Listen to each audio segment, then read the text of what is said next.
ఈరోజు రెసిపీ వచ్చేసి మరమరాల బర్ఫీ.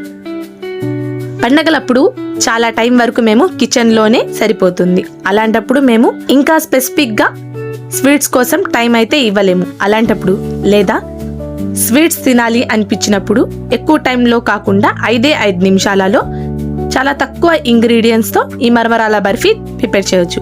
అయితే ఈ బర్ఫీ ఎలా ప్రిపేర్ చేయాలో నేను చూపిస్తాను. మీరు కూడా ఇంట్లో డెఫినెట్గా ట్రై చేయండి. ఈ వీడియో ఎక్కడ స్కిప్ కాకుండా చూడండి. హాయ్ ఫ్రెండ్స్, వెల్కమ్ టు అన్ఫా కిచెన్ ఫేస్ట్.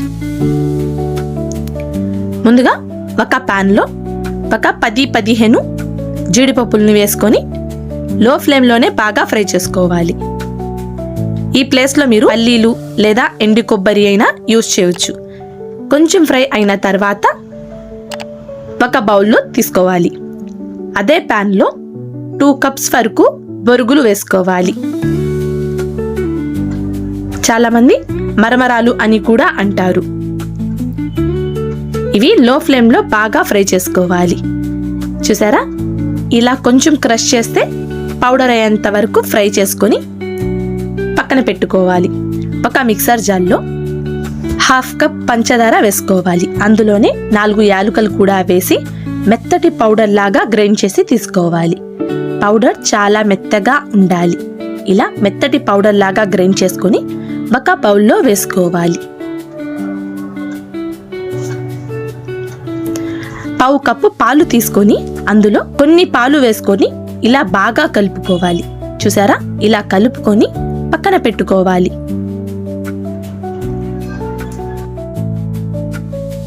మిక్సర్ జార్లో ముందుగానే ఫ్రై చేసుకున్న బొరుగులు జీడిపప్పుని కూడా వేసుకోవాలి. బొరుగులు జీడిపప్పుని కూడా వేసుకొని మెత్తటి పౌడర్ లాగా గ్రైండ్ చేసి తీసుకోవాలి. ఈ పౌడర్ మీకు మెత్తగా అవ్వలేదు అనిపిస్తే ఒక స్ట్రైనర్లో స్ట్రైన్ చేసుకునైనా తీసుకోండి. పౌడర్ మాత్రం చాలా మెత్తగా ఉండాలండి.